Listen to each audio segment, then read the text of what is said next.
Magandang araw po muli sa inyong lahat at ito po ang ikapitong installment natin sa maiksing pag-aaral patungkol sa Biblical Theology. At sa ating pong ikapito na installment, ang aklat na tatalakayin natin ay ang aklat ni Joshua. Kagaya ng ating nakagawian, sisimulan po natin muna ito sa pagbabalik tanaw sa nakaraang lecture, ang Deuteronomy, at bubuksan natin ang Joshua. Titingnan natin ang mensahe ng Joshua at pati yung ilang theological themes na matatagpuan dito sa Joshua. At ganun din ay kung paano natin mai-apply sa practical na level ang mensahe o ang aklat ng Joshua. At ganun din ay sa pagtatapos ay titingnan natin yung ilang mga kaganapan, mga discoveries at iba pang na invention, o kung di kaya pag-uusapan natin ang mga ibang mahalagang bagay na matatagpuan dito sa Joshua. Lalahanin po natin ang nakaraan na lecture natin ay patungkol sa Deuteronomy. Deuteronomy is both the climax of the Pentateuch. Ito yung unang 5 libro na isinulat sa ating Biblia, and it is also the introduction to the historical books, itong Deuteronomy. And Moses reminded the Israelites to obey and be faithful to God and His covenant. The Israelites renewed their faithfulness to God. Ito yung makikita natin doon sa faithful generation na matapos na mamatay yung mga unfaithful generation. Sila ngayon, itong faithful generation ay binigyan ng tipan at sinariwa sa kanila, at sila ngayon ay nangako, nagkaroon ng oath, ng renewal, ng commitment dito sa tipan ng Panginoon. At ang ilang key themes dito sa Joshua ay ang 10 Commandments, ang importance ng decision, and also the hope in the new covenant. At practical application natin tinalakay is approaching God and the way to salvation. At ang pangalawa is in turning our eyes towards the prophets and the New Testament. So hindi lamang tayo maiiwan sa aklat ng Deuteronomy, kundi dinediretso ang ating mga pananaw patungo pa sa future, yung mga panahon ng propeta at pati ng bagong tipan. At sa panahon natin ngayon ay makikita natin na tila walang nagbago sapagkat ganun pa rin ang pangako, ganun pa rin ang pag-asa, at ganun pa rin ang kalagayan ng makasalanan tao na tumitingin na tayo pabalik sa tanging pag-asa natin kay Jesus. At ngayon ay tatalakayin natin ang aklat ni Joshua. Unang-una ay makita natin dito na yung pangalan na Joshua, it refers to the chief human character in the book. He leads the Israelites from the time of Moses' death until they enter and allot the promised land. Sa katunayan, ng pangalan na Joshua sa Griego ay Jesus, na kung saan it means the Lord saves. At maganda rin sapagkat kahit ganun pa man yung implikasyon ng kanyang pangalan o yung meaning ng kanyang pangalan, Joshua or the book of Joshua ay inilalayo tayo dapat sa yung tinuturing natin na main na bida, si Joshua. Nilalayo tayo sapagkat the Lord saves, at tinutuon tayo in the Lord, to the Lord, sapagkat siya lamang ang tanging nagbibigay ng pag-asa, hindi lamang sa mga Israelita kundi sa lahat ng lipi, sa lahat ng tao, sa lahat ng panahon. Secondly, the book of Joshua is a good news book. It is full of optimism. So yung positive vibes, kumbaga, optimism, looking forward. In contrast to the constant grumbling and disobedience of the Israelites that has characterized the story ever since God first sent Moses to deliver them from Egypt. Kung babalikan natin, ng panahon na pinadala ng Diyos si Moises para iligtas itong mga Israelita na sila'y alipin dito sa Egypt, sila ay punong-puno na or very character nila ay ang magreklamo. Pero itong generation na ito, panahon ni Joshua, sila ay faithful to God. God and Moses have told them this repeatedly in Exodus, Numbers, and Deuteronomy. Such obedience results in tremendous blessings, victory over the inhabitants of the land and the other enemies, leading to the possession of a rich and bountiful land. Ito yung nakikita natin na paulit-ulit na sila dapat sumunod, at ang obedience ay magpapakalob sa kanila ng mga biyaya at gantimpala. And the Mosaic Covenant, ito yung mga batas sa Exodus, Leviticus, Numbers, and Deuteronomy, provided the terms by which Israel could live in the promised land with God right in their midst and receive blessings from Him. Kung babalikan natin o maalala natin, ang tipan ng Diyos, ang pinaka-summary statement nito is, I will be your God, you will be my people, and I will dwell in your midst. Ark of the Covenant o yung tabernacle, kung very specifically, naroon ang presensya ng Diyos. So kung tutusin, God is right in their midst. And Joshua serves as a transition from Pentateuch to historical books. It chronicles the Israelites entering the Promised Land. Ang punto lamang is that the book of Joshua is an exciting and dramatic conclusion to a long and painful journey. At ngayon ay titingnan naman natin ang mensahe na nakapaloob dito sa aklat ng Joshua. The story in Joshua chapter 1 picks up immediately from the end of Deuteronomy. Namatay si Moises and Israel is on the east side of Jordan River. Inihahanda nila ang kanilang pagtawid tungo sa Promised Land. And God just appointed Joshua as the new leader of Israel. So mula nung yung namatay si Moses, si Joshua na yung tumayong leader.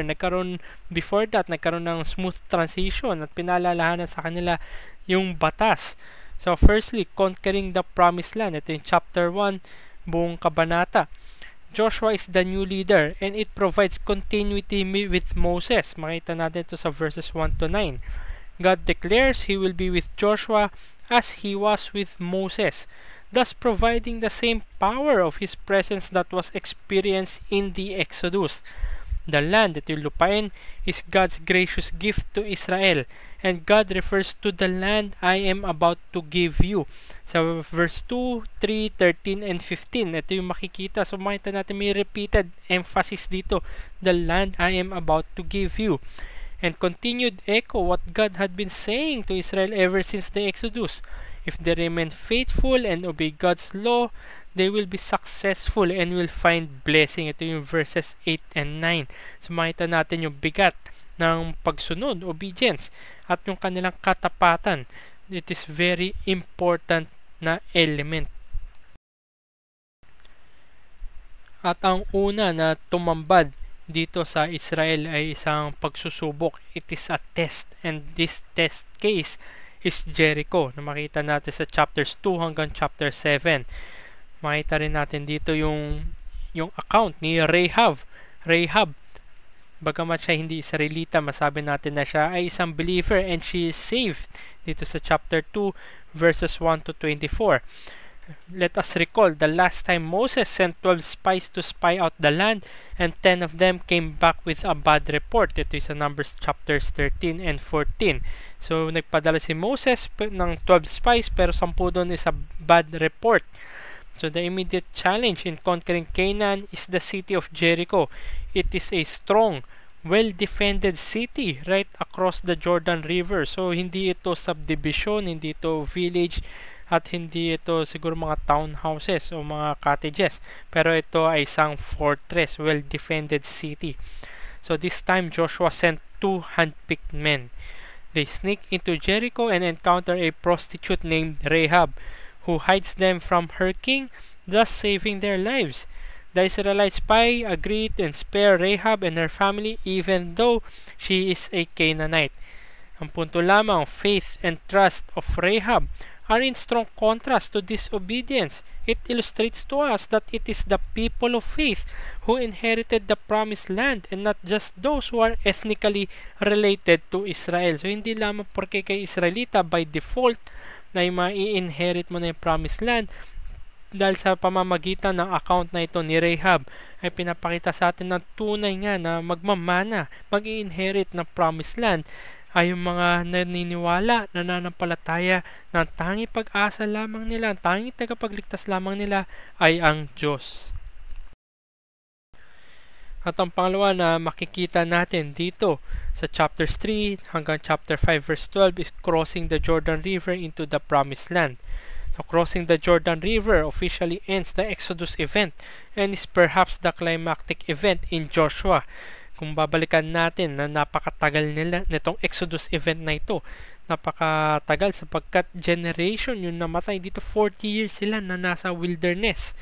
So ito ay napakahabang panahon at sa wakas sila ngayon ay tatawid na dito sa Jordan at patungo sa Promised Land. So signifying the officially end nitong Exodus event. So in Exodus, the Israelites are leaving Egypt, the land of slavery. In Joshua, they are entering Canaan, the promised land of plenty. So meron contrast dito kung tutusin. Also, makikita natin sa Exodus, they are fleeing from the pursuing Egyptian army. But in Joshua, they are advancing to attack Jericho. And also, in Exodus, God is in the fire and cloud that protects the fleeing Israel. But in Joshua, the presence of God is in the Ark of the Covenant. At pagkatawid nila mula sa Jordan River, makikita natin dito sa chapters 5 verse 13 hanggang chapter 6 is the siege and fall of Jericho. The Ark of Covenant plays a central role in the siege. The siege involves marching around Jericho with the Ark. So everyone in the city is killed except Rahab and her family. In obedience to God, the Israelites do not keep any valuable materials captured in Jericho. Lahat ng silver, gold, and bronze articles they place in the tabernacle of the Lord, and everything else is destroyed. Bagamat very optimistic and victorious yung so far, so good na unang na chapter ng Joshua, sa chapter 7 ay makikita natin yung account ni Achan, na kung tutusin, Achan is an unbeliever bagamat siya Israelita, and he will be destroyed. So one of the Israelites, Achan, disobeys God and keeps several valuable items that he found in Jericho. Thus Israel is defeated in Ai. Ito yung makita natin sa verses 1 to 5. And Joshua is devastated and cries out to God. God informs Joshua about it and pointed to Achan. So Joshua and the Israelites destroy Achan, his family, and all his possessions. So in essence, si Achan na isang Israelita na nag-disobey, naging unfaithful dito sa Diyos, becomes like a Canaanite. Ito ay very in contrast dito kay Rahab, na bagamat si Rahab ay Canaanite, siya ay nananampalataya, siya ay umaasa sa Diyos at sumusunod sa Diyos. Pero ito si Achan na isang Israelita, bagamat siya ay kasama dito sa quote-unquote faithful generation, ay naroon ang kanyang kasalanan, and it overcome Achan, na kung saan he disobeyed and become unfaithful to God. Therefore, si Rahab niligtas, Achan and his family and all of his possessions are destroyed. At matapos ng episode kay Achan, ay makikita natin sa chapter 8 that the capture of Ai and recommitment to the covenant. So Israel won against Ai. Previously natalo sila sapagkat kay Achan. Now Joshua builds an altar and recommits the people to covenant obedience, carrying out a public covenant ceremony ordered by God. Ito ay isang pagsunod sa Deuteronomy chapter 27 verses 11 to 26. Sa chapters 9 to 12 ay makita naman natin is the conquering the rest of Canaan. Nagsimula ito sa southern campaign sa chapter 9 hanggang chapter 10. So the city of Gibeon tricks Joshua and the Israelites. Joshua enters into a treaty with the Gibeonites, and after he realizes he was tricked, he pledges to stay faithful to his treaty with them. Ito yung makita natin sa chapter 9. So Gibeon is attacked by the other Canaanite cities in the region, and Joshua comes to its rescue. God steps in and miraculously defeats the Canaanite coalition army by the Lord threw down large stones from heaven on them, and then making the sun stand still. So all throughout, bagamat na malakas nga itong sila Joshua, pero it is God who defeated the other nations. Next up is the northern campaign. Ito yung chapter 11 verses 1 to 15. So as Joshua defeats these kings and cities, he follows the Lord's command and does not incorporate the enemy chariots, but instead hamstrings the horses and burns the chariots.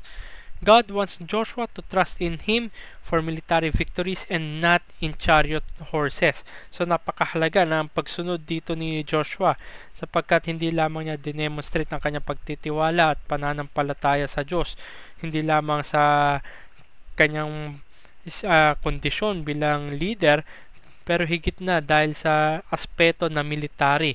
Alam niya, bagamat nariyan ang mga chariots, nandyan yung mga horses, these are very useful things in war.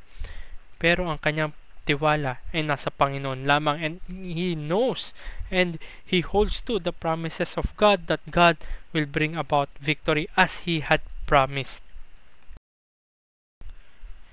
At dito sa chapters 11 verse 16 hanggang buong kabanata ng chapter 12 ay makikita natin ay ang summary of the conquest. So this section provides a wrap-up of the conquest. Joshua chapters 1 to 12 indicates that he has won against large-scale organized resistance and he has effective control of the region. Now he gives each tribe their portion of the land. Ito na yung allotment na lupa sa bawat tribo ng Israel. A large section of Joshua is involved in distributing the promised land. Ito yung chapters 13 hanggang chapter 21. So this section gives boundaries of each tribal inheritance. Nariyan yung cities of refuge na nabanggit sa Numbers chapter 35. These are designated sa chapter 20 verses 1 to 9 ng Joshua. This unit concludes with an overall summary statement in chapter 21 verses 43 hanggang 45, reiterating how God has given this promised land to Israel, and this was done as promised. Pinakita ng Diyos ang kanyang katapatan sa kanyang tipan, na ginampanan niya ang kanyang side ng covenant na ito, na sila dapat ay maging matapat sapagkat dadalhin sila ng Diyos dito sa pangakong lupa, at ginawa ng Diyos ito at binigay niya ang pangakong lupa dito sa mga Israelita. At dito sa chapter 22 ay makikita natin na in resolving conflict among the tribes. And one of the most basic problems Israel will face in the years to come is maintaining unity as the people of God. Ito ay magiging paulit-ulit na echo rin. Makikita natin as we look forward pa hanggang mag-progress pa tayo throughout history ng mga Israelita, unity and resolving conflict. Lalong masakit ito sapagkat among the tribes of Israel. And the last part of Joshua, ito yung Joshua chapters 23 and 24, is the renewal of covenant commitment. So in Joshua chapter 23 verses 1 to 16, Joshua has grown old and gives his farewell address. He recounts the history of how God had repeatedly delivered them, given them victory, and blessed them. Ito yung sa chapter 24 verses 1 to 13. And Joshua exhorts the people to continue to serve the Lord. So kagaya na nakita natin na transition, namatay si Moses, pero ang pumalit sa kanya si Joshua, at ang presensya ng Diyos gaya ng kanyang paggabay kay Moses ay naroon din kay Joshua. At ngayon si Joshua ay mamamatay na, siya ay kukunin na ng Diyos. At hinimok niya ang mga Israelita na magpatuloy sa kanilang katapatan at mag-serve sa Diyos lamang. Importante muli, obedience and faithfulness to God and God alone. Matapos natin tignan yung mensahe ng aklat ng Joshua, ay tignan naman natin yung ilang theological themes na nakapaloob dito sa Joshua. Dalawang bagay lamang po for the sake of time ang titignan natin. Unang-una is the gift of the promised land, and secondly, the presence of God and the covenant. So unang-una, the gift of the promised land. Let us recall, this was part of God's covenant with Abraham and his descendants, to which God directed the Israelites after they left Egypt. Do sa Exodus account, tinatahi ito, binabalik ito patungo do sa pangako ng Diyos kay Abraham, their patriarch. So this land fulfills God's promise to Abraham, Isaac, and Jacob. It is the divine gift to the Israelites and belongs to them as they accept and obey the covenant. Ito sa Deuteronomy chapter 28. Pagpapaalala ito sa kanila. So God's gift of the promised land provides the Israelites with all the blessings they require to live in prosperity and security. And the promised rest, yung kapahingahan na nabanggit dito sa Joshua chapter 1 verses 13 and 15, comes when the battles have ended and the victory has been won. This is repeatedly echoed in Joshua chapter 11 verse 23, chapter 14 verse 15, chapter 21 verse 44, chapter 22 verse 4, and chapter 23 verse 1. So no enemies threaten the Israelites' occupation of the land and their worship of God. So ito'y walang nagpo-prohibit, walang humahadlang, walang humaharang. Tunay nga ito ay kapahingahan. But in a similar manner, the author of Hebrews invites believers in Christ to enter into the true and complete Sabbath rest. Ito ay makikita natin na nire-refer, binabalik-balikan sa account ng Joshua. Sapagkat Joshua, he himself did not give this to Israel. Ito yung matatagpuan natin sa Hebrews chapter 4 verses 8 to 11. Ito yung part ng second warning message dito sa Hebrews. So the generation of Joshua contrasts with the previous one. Sapagkat itong generation na ito, sila yung faithful generation as compared to sa characterized by grumbling and complaining na unfaithful generation. And those whose rebellions and faithlessness led God to deny them the promised rest. Kung babalikan natin, ang generation na faithless na ito ay namatay. Hindi sila nakaabot dito sa promised land na ito. Pero ganun din sa atin. Sa lahat ng mananampalataya ay may naghihintay na tunay na pangakong kapahingahan. It is the true eternal Sabbath rest. At ang requirement sa atin bilang mananampalataya ay umabot ka dyan, magpagal tayo. Let us strive to enter that rest. Sapagkat hindi dito sa mundo na ito, hindi sa mga makamundong bagay matatagpuan ang tunay na kapahingahan, kundi kay Kristo lamang. Bagamat mamamatay ang mga mananampalataya, sila ay aabot sa tunay na kapahingahan kasama ang Panginoon magpakailanman. And secondly, the presence of God in the covenant. First thing to note is that God promises His presence as a guarantee of faithfulness and success. Ito is sa Joshua chapter 1 verses 5 to 9. So the presence of God, represented by the Ark of the Covenant, leads Israel forward and overcomes the natural barriers of the Jordan River and the human barriers of the walls of Jericho. So ito is sa chapters 3, 4, and 6.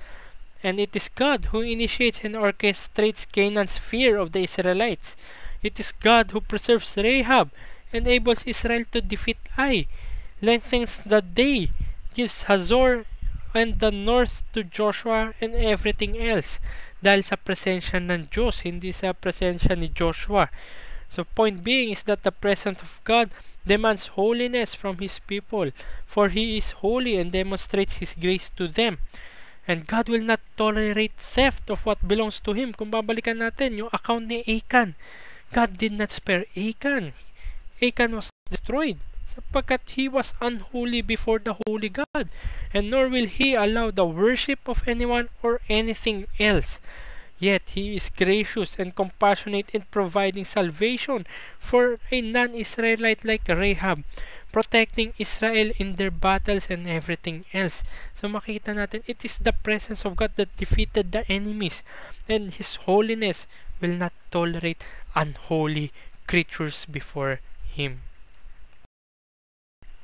Once again, let us remember the Ark of the Covenant. It contains the physical text of the covenant document made at Mount Sinai, na kung saan itong 10 Commandments ay iniligay dito sa Ark of the Covenant. So whoever violates the covenant is punished in the harshest manner. Tandaan natin, ang nag-violate dito sa batas ng Diyos means and implies that he is a covenant breaker. Therefore, since tumatalikod siya sa Diyos, he is punished in the harshest manner. Sa Joshua chapter 7 verses 11 to 15, and once again in chapter 23 verse 16. So this lies at the center of the covenant renewal, and it forms the basis of Joshua's final address and the people's oath of loyalty. Sa last 2 chapters na Joshua, sila ay nagkaroon ng recommitment to the Lord, sapagkat ganun katimbang, ganun kabigat ang batas ng Diyos. And thus, wherever the Israelites live in the land, they are uniquely connected to the covenant. Hindi sila matatanggal doon. Sila'y nakatali doon sapagkat naroon ang presensya ng Diyos. Ang kanilang kinumit na maging tapat sa batas ng Diyos is in the presence of God. third thing to note is Israel's correct response to God's covenant is obedience, ang pagsunod. God calls His people to obedience, and throughout the book of Joshua, blessings were received when they respond faithfully, while curses were served when they disobey. So makikita natin ang pagsunod, napaka-importanteng sangkap o element sa katapatan sa tipan ng Diyos. Tayo ay tinatawagan and dinedemand tayo na sumunod. And obedience and trust in God result in deliverance, victory, and blessing, while disobedience results in tragic defeat, judgment, and the onset of curses. Ito yung kabaliktaran ng mga biyaya. Kung babalikan natin muli yung account ni Achan, siya ay nag-disobey, siya ay unholy before God, hindi siya sumunod. Therefore, he was punished in the harshest manner. Siya ay sinumpa, and eventually, he was destroyed in judgment. So maging babala rin ito sa atin that we do not obey God only to desire in our hearts the blessings. Ang attitude na ito is not covenant faithfulness, at hindi rin ito covenant holiness na nire-require ng tipan ng Diyos, sapagkat ito ay hypocritical disobedience, and it meets destruction and cursing, lalong-lalo na sa huling araw. Sooner or later, tayo ay mawawala dito sa lupa na ito, at malalahad ang ating pagsunod na tayo nga ba'y sumusunod lamang sapagkat ang mata natin ay nakatuon sa mga blessings, o tayo nga ay sumusunod sapagkat alam natin na tunay nga mapawain, mapagbiyaya ang Diyos na siyang nagligtas sa atin. At muli, ito yung theological themes na ating tinignan, at makikita dito sa Joshua is the gift of the promised land and also the presence of God and the covenant. So let us always remember, ito yung tapat na Diyos sapagkat tinapat niya, tinugon niya ang kanyang pangako na lupa, at also the presence of God and the covenant. Ang presensya ng Diyos ay lahat tayo, hindi makakatakas dito, at hinahamon tayo na maging mapagsunod. Tayo ay mag-obey sa Kanya, at kung hindi tayo magiging tapat sa pagsunod sa Kanya, we would be destroyed, we would be judged, and we would be cursed. So bagamat ito ay natapos na, matagal na panahon at matagal nilang hinintay ito sapagkat 40 years sila naghintay o kakapaikot sa wilderness at nakatawid na sila. At sa panahon ng buhay natin ngayon, paano naman natin ma-apply ang mga natutunan natin dito sa Joshua? Dalawang bagay lamang. Firstly, Joshua exhorts us to be strong and courageous, for the task will not be easy. Hindi madali ang mamuhay bilang mananampalataya na may katapatan sa Diyos. Pangalawa, God saves the unusual and unlikely people. Firstly, Joshua exhorts us to be strong and courageous, for the task will not be easy. So God tells Joshua to meditate on His Word and realize the power of God's presence so that he can be successful in the task before him. Sa mga iba-ibang uri ng task na nilalagay sa ating harapan sa pamamagitan ng providensya ng Diyos, siya ay nagbibigay sa atin ng provision, none other or none greater sa kanyang salita, na kung saan pwede natin itong balik-balikan. Pwede tayong mag-commune sa Diyos through prayers and through His Word, at magagamit natin ito in wise decision making, illuminating the Word of God before us, handling the Word of God as we prepare sa ating mga ministries at sa ating pag-consume, pag-digest ng kanyang salita, na that we can grow in knowledge of Him at lalo tayong mailapit sa Kanya. At ganun din, ito ay nagiging pananggalang, nagiging shield ito mula sa mga opposing or mga maling katuruan na dangerous para sa atin. So it is always the encouragement of God to be strong, na huwag kang mangamba. Kung ikaw ay tunay na kay Kristo, you are in Christ, and God is for you, sapagkat ang presensya ng Diyos in the manifestation and the testimony at sa pagpapatotoo na pinapalalahanan ka ng banal na Espiritu. Ang presensya ng Diyos ang siya magbibigay sa iyo na kaliwanagan ng mga bagay na yan.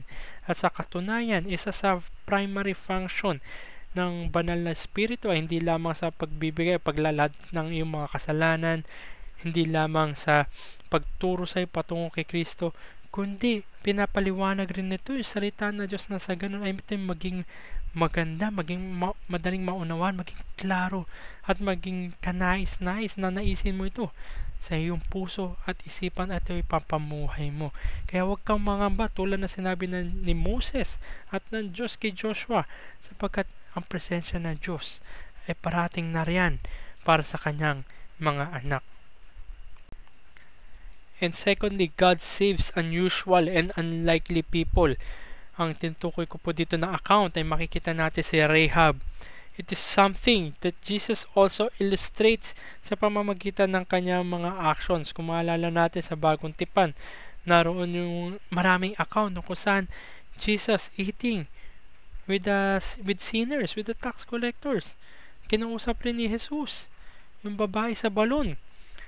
Itong mga accounts na to, this should affect how we should look at people who do not know the Lord yet.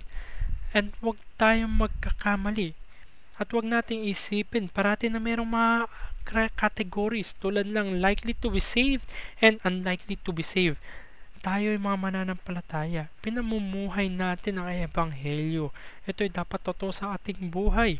At sa ating pagpoproclaim ng salita ng Diyos, hindi tayo namimili. Hindi natin tinatansya sa ating mga sariling isipan kung sino yung likely to be saved. Kung siya nga ay likely to be saved, ay sa kanya natin ipoproclaim ang ebanghelyo. Ang utos sa atin is to proclaim the gospel to all creatures, to the end of the age, to the end of the world. Itong inutos sa atin, hindi yung tayo maninimbang kung sino yung pwede sharean at sino hindi. Walang likely to be saved, walang unlikely to be saved. Tandaan natin yung account muli ni Rahab. Bagamat hindi siya ethnic na Israelita, siya ay Canaanite, and even worse, siya ay isang prostitute. But yet, siya ay nananampalataya sa Diyos. Kilala niya in a saving manner, bagamat hindi man yung mga detalye, hindi man fullness nito, pero siya ay nagtitiwala sa Diyos. And unlike Achan, na kung saan siya ay Israelita, nakita niya ang kapangyarihan ng Diyos, nakita niya yung presensya ng Diyos, na-experience niya ito, and even worse, nag-commit siya na maging tapat. But in the end, ninilahad lamang ang kanyang kasalanan, and he was really not saved, and he was destroyed. So therefore, huwag tayong mag-isip na there are people who are likely to be saved and unlikely to be saved. Magugulat ka na lamang sooner or later kung ikaw ay may kilala kang tao na sabi ng mga unlikely to be saved, pero siya ay niligtas ng biyaya at awa ng Diyos. Yan ay magpapaalala sa iyo kung sino ka rin dati bago pa madampian ng biyaya at awa ng Diyos. At muli, ito yung dalawang bagay kung paano natin ma-apply ang Joshua sa buhay natin ngayon. Unang-una, Joshua exhorts us to be strong and courageous, for the task will not be easy. Pinapaalalahanan tayo ng presensya ng Diyos ay kasama natin. Tunay nga na ang kanyang pangako, I will be with you through the end of the age. Pangalawa, God saves unusual and unlikely people. Bagamat si Rahab ay hindi, kung tutusin, very unlikely to be saved, siya ay Canaanite, hindi siya Israelita, hindi niya kilala fully ang Diyos, at siya ay isang prostitute. Pero siya ay nananampalataya, nagtitiwala sa Diyos at kumakapit lamang sa Diyos para sa kanyang kaligtasan. Kumpara kay Achan na siya isang Israelita na nakaramdam, nakita niya ang presensya ng Diyos at ang power ng Diyos. Na siya ay nag-commit din na susunod sa Diyos at magiging tapat sa Diyos, and yet ang kanyang kasalanan na siya naglahad na siya nga isang hindi mananampalataya. Ito'y sinasalamin lamang na pagpapaalala sa atin muli ng pagdampi ng biyaya at awa ng Diyos sa ating buhay. Prior to that, we are unlikely to be saved too. Kaya tayo ay hindi dapat magkaroon ng distinctions, kundi ipangaral natin, iproklama natin ang napakagandang biyaya ng kaligtasan sa Diyos sa mga tao na hindi pa siya nakikilala. At kagaya ng ating nakagawian sa dulo ng ating mga lecture, ay titingnan naman natin yung iba't ibang kaganapan sa ibang dako, ibang lupalop, hindi lamang sa Israel. At sa lecture number 7 sa ating pag-aaral ng aklat ni Joshua, Ang pag-uusapan naman natin ay isang napakahalagang topic. At ang topic na ito ay ang genocide and or ethnic cleansing. Genocide as defined is the intentional action to destroy people. Sa makatwid, ito ay mass murder. So usually defined as an ethnic, national, racial, or religious group in part or in whole. Ito ay kung tutusin ay maramihan ang mawawalan ng kanilang buhay.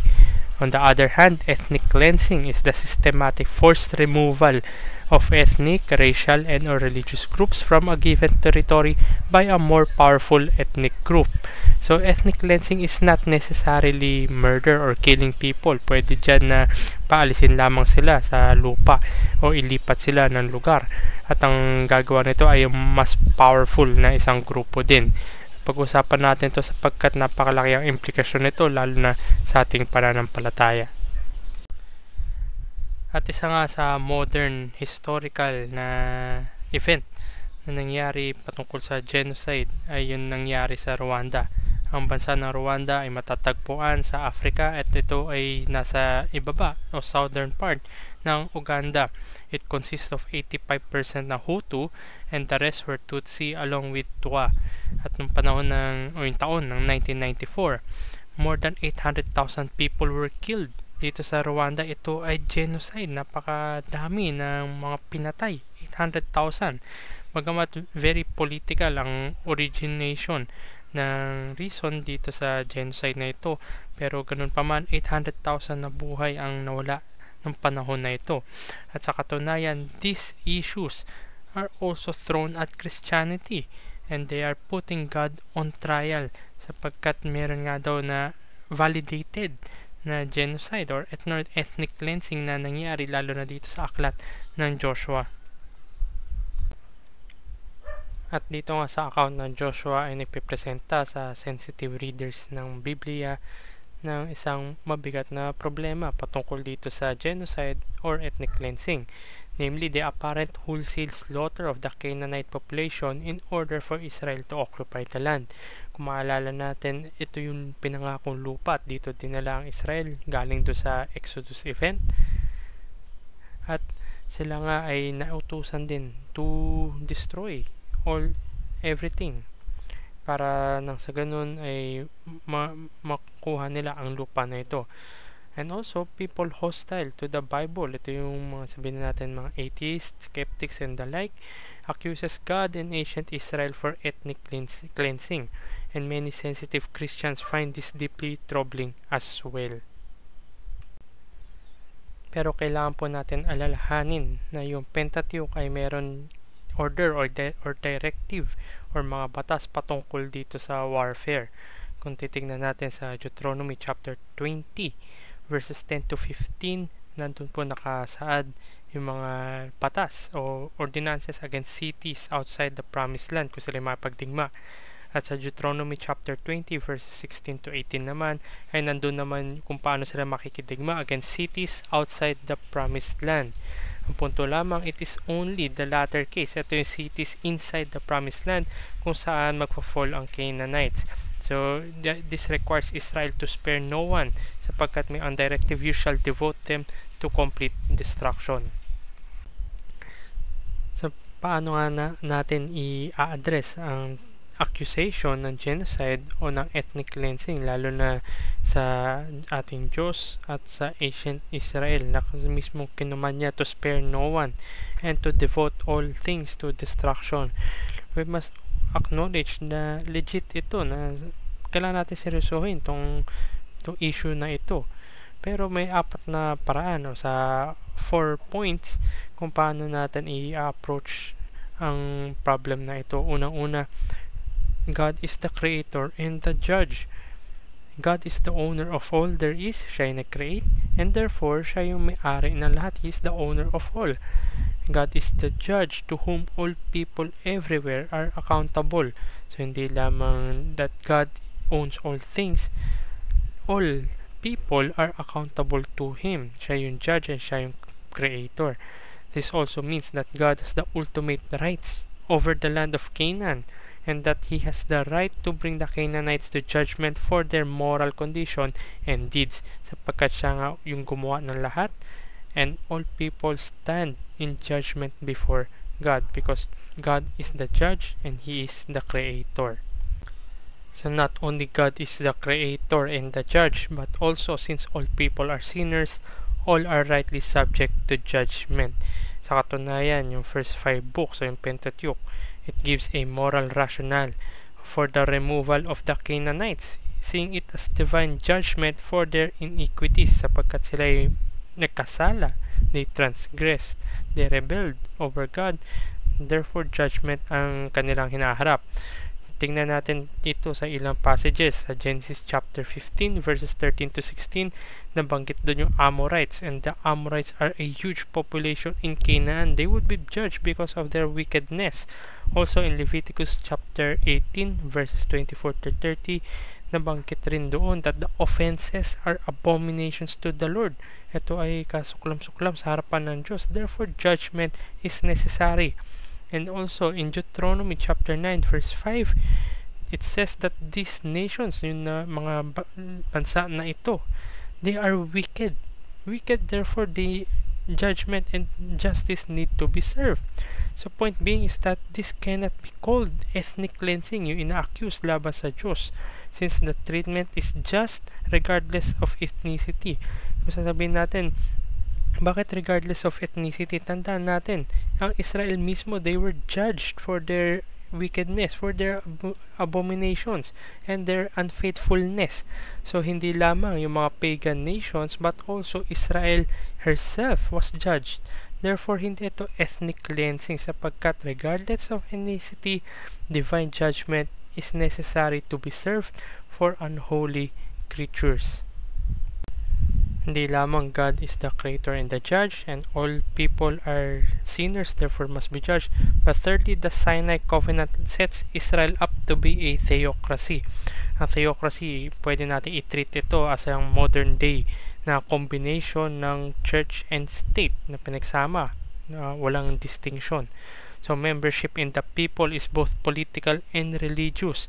Therefore, yung mga citizens, yung mga members na tao dito sa bansa na ito, itong theocratic state na ito, are under obligation to be faithfully in the covenant. So, hindi lamang sila dapat tapat sa kanilang mga tungkulin bilang mga citizens, but also they need to carry out faithfully yung kanilang sinumpaan in front of God.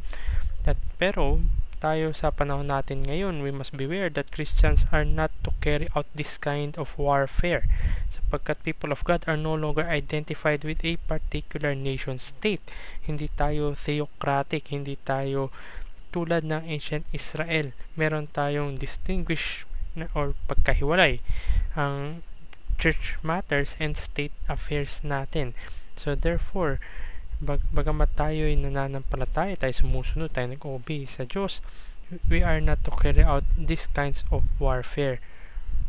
Also, when we recall, these are laws para na binigay sa Israel when they reach Canaan, the promised land. Tayo ngayon ay wala naman tayo sa Kanaan, at through the progress of Revelation and the redemptive history ay makita natin na hindi ethnicity ang tanging batayan, kundi ang pananampalataya ay nagmumula lamang sa pagmamahal ng Diyos. So, hindi lamang God is the creator and judge, at hindi lamang rin that all people are sinners. Therefore, divine judgment should be served on everyone. Hindi lamang rin ancient Israel is set up to be a theocratic state, but fourth and final point is that even though the laws are stated in an uncompromising and unconditional manner, Israel made room for surrender and survival. Kung babalikan natin dito sa Joshua chapter 2, yung account ni Rahab, si Rahab at ang kanyang family were saved from the destruction that was to be served by Israel. Sila ay Canaanites, and even worse, Rahab is a prostitute. Pero ang pananampalataya nila, naniwala sila that salvation can only come from the Lord, and atong lupain na ito, itong Canaan na ito, ibinigay ng Diyos para sa mga Israelita. In that sense, that is an exercise of faith. So nagkaroon dito ngayon ng allowance for surrender and survival in the means in the mood para dito kay Rahab. And sa chapter 9 na Joshua, yung account ng Gibeonites, this is somehow a way for as a surrender. So sumuko sila, nakipag-alay sila dito kila Joshua. So therefore, ang laws na ito are nothing like ethnic cleansing, sapagkat ethnicity itself is not the reason for the action. Dahil nag-surrender ang Gibeonites at nag-survive ang family ni Rahab. So therefore, meron leeway o allowance na binigay ang Israel, and they were not condemned by God sa accounts na ito. So therefore, again, hindi ito ethnic cleansing, sapagkat ethnicity itself is not the reason for the action, but divine judgment for these wicked people. At tulad ng ating nakagawian sa pagtatapos by a manner of conclusion ng ating lecture na sa short studies na aklat natin ngayon ng Joshua, tayo ay kumukuha ng take away na verse mula sa aklat na ito. Ang napili ko po sa aklat ng Joshua ay sa siguro marahil sa mga pinakasikat. Ito yung nilalagay rin sa mga doorpost. Ayan, Joshua chapter 24 verse 15. But as for me and my household, we will serve the Lord. Ito yung napakagandang paalaala, lalo na sa mga magulang na nananampalataya sa Diyos. Pinapaalalahanan sila na hindi lamang sila sapagkat sila may authority sa kanilang household, pero yung buong household nila kasama na rito ang kanilang mga anak. Pagpapaalala ito sa mga Israelita na ituturo nila the ways of the Lord to their children and to the succeeding generation. Nasa ganun din, kung dumating man yung pagkakataon na makita, maliliwanagan ng mga susunod na henerasyon pa kung bakit tayo ay nananampalataya, bakit tayo very optimistic at tayo ay nakatingin sa tunay na pag-asa ng kapahingahan. And then, when that time comes, makikita nila na tunay nga, we and our household will serve the Lord and no one and nothing else. Sapagkat the Lord demands our obedience. The Lord demands our faithfulness, and the Lord demands our holiness. Hindi tayo gumagawa ng sarili natin paraan para maging tweed. Tayo ay kumakapit lamang sa Kanya, nananampalataya lamang sa Kanya, at nagtitiwala lamang sa Kanya, sapagkat Siya ang Diyos na nagpoproklama ng righteousness. He is the one making people righteous, declaring righteousness, at hindi tayo. So therefore, kung ganun pala, kung ang Diyos ang siyang nagde-declare ng kung sinong tweed, sinong hindi tweed, sino ang guilty, condemned, at sino ang free and saved, therefore, we should serve the Lord. Sapagkat Siya ang nagligtas sa atin, Siya ang una nagmahal sa atin. At tayo rin ay mahamon dito. At tunay nga ba na ikaw ay dinampian ng biyaya at awa ng Diyos? Kung sagot mo dito ay oo, therefore, serve the Lord, you and your household. At muli, salamat po muli sa inyong pong pagsama sa akin. Nawa ay nabiyayaan kayo at nag-benefit kayo dito sa maiksing pag-aaral natin sa aklat ng Joshua. Hanggang sa susunod na installment natin ng pag-aaral natin ng Biblical Theology, nawa ay makita natin muli ang napakaganda, napaka-amazing na pagkilos ng Diyos ng kaligtasan, hindi lamang sa mga Israelita, kundi sa ating individual rin na buhay. At makita natin na ito'y culminating sa katubusan, at huwag mo nawa mawala sa ating mga mata ang tunay na eternal rest, and that rest is in the presence of God. Muli ay salamat po at binabati ko po kayo ng magandang araw. Pagpalain pong bawat isa.